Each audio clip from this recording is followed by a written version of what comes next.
See, quarterly GDP is actually not really worth analyzing. I mean, there are too many uncertainties and too many projections that are made. But earnings for this quarter, generally, I think the corporate commentary has been quite positive. I think this is also a quarter with a weak base. So we should see decent numbers. I think the uncertainty can be on the banking side, not just because of the fraud, but also that the requirements around the norms for dealing with problem loans could actually result in heavier losses, maybe bigger provisioning. And there also seems to be, I think, brewing trouble on reluctance among bankers to issue loans and so on and so forth. So I think there will be some uncertainty there, but other than that, in the most of the sectors, the numbers should be quite good. There is a view emerging now that private banks, large corporate private banks, will actually turn out to be beneficiaries of the fact that PSU banks are going slow on disbursement or halting it completely, and loss of market share. What are your thoughts on this argument? That is the trend that was on from 2011 onwards, and this is the trend that we thought would reverse after that recapitalization on October 25th, because private banks had become very expensive in terms of the stocks, and the net interest margin that they were enjoying was also at a cyclical high.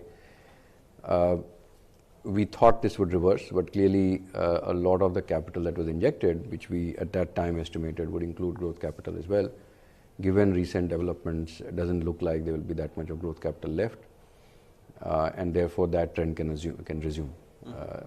So the only question mark then remains on what multiple you want to pay for the private banks.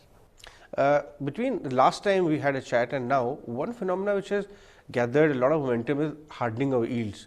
It's almost nudging the 8% mark. From the stock market point of view, how do you analyze this, be it on the market as a whole valuation wise, and also sectors which are more sensitive to this? So the bond yield increase, I still think is non-fundamental, in the sense that the term premium, which is the difference between the repo rate and the 10-year GSEC yield, is now at a record high. Now, if it was to revert back to average, that spread had to revert back to average, you either need the yields to come down meaningfully or the repo rates to go up meaningfully, right? Maybe 7,500 basis points. And given where inflation is headed, because there is a certain real yield that even the MPC talked about in its first few meetings, say 125 basis points. So if the repo rate has to go up to say 6.75 or 7, then you need the inflation to be 5.5 to 5.75, which I don't see really happening. So therefore, I think that the yield should come down. Fundamentally, they should be lower. The problem right now is a technical one, which is it's a very illiquid market, and if some of the banks, because of whatever reasons, have withdrawn from the market, then there is no reason for yields to really fall. But technical factors don't last a long time, so I think that that will correct. So one of the points which you raised in the panel as well is that last 2 quarters the rate of downgrades have halted. Is it okay to assume that the next 2-3 quarters that halting of downgrades may reverse to some upgrades start coming in, and what are the 12 upgrades are harder. See, you have to also see, when we track Nifty EPS or BSE 100 EPS and there is no change to that, that doesn't mean that changes are not happening. So there are upgrades happening to metals and energy and downgrades happening to many other sectors. The question that you're asking is, will these upgrades start to outpace the downgrades and so on, which this stage is harder to say because the estimates are already quite elevated. I do expect that metals earnings will keep getting upgraded. I think in energy, in terms of refining margins, perhaps something similar can happen.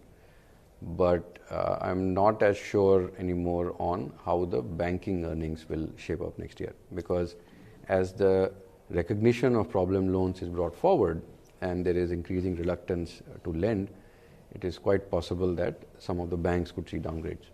Last question, the 2003-2008 rally, it was a global rally, we also participated in it, but it was also backed by good growth globally. But this time around, last 12-15 months, global growth is very buoyant, but we are not participating much. Do you see a case building next 4-5 years if global growth continues the way it is? India will also join the party, and in the stock market also, there's a big correlation with growth and market rally. There's a case for that? Yeah, so the indices that we track, so when you say stock market, we talk Nifty and BSE 100, maybe Sensex, the correlation to global growth is very high. So as we've often discussed, more than half the revenues in the Nifty or even the BSE 100 actually come from outside India or are linked to outside India trends like metals or energy and IT and so on and so forth. And I think that that part of the market will actually do very well. The domestic part of the market is again largely NBFCs and private banks, which are gaining share from PSU banks. And if that trend reverses, let's see what government comes up with in terms of change in regulation, the response to the two things that have happened. But if nothing meaningful comes across as the response, so then again that part. So I don't think the market should do badly. Okay, one just last question. The rural and or hinterland or tier 2, tier 3 side of the economy, or stocks or companies which cater to that side, by when do you see they benefiting from the initiative the government has taken, or by themselves the repair of rural economy which is happening? What has changed right now is the intention. Right?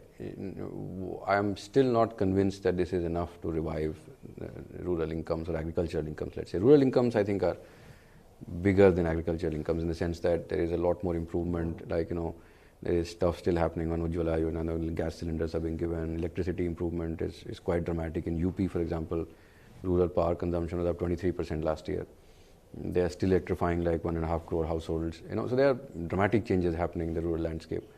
But on the agricultural side, which is where nearly 46% of the workforce is, I'm not convinced yet that the steps taken by the government will show up in income growth just this year. I think it could take much longer. But what has happened is definitely there's an intent now.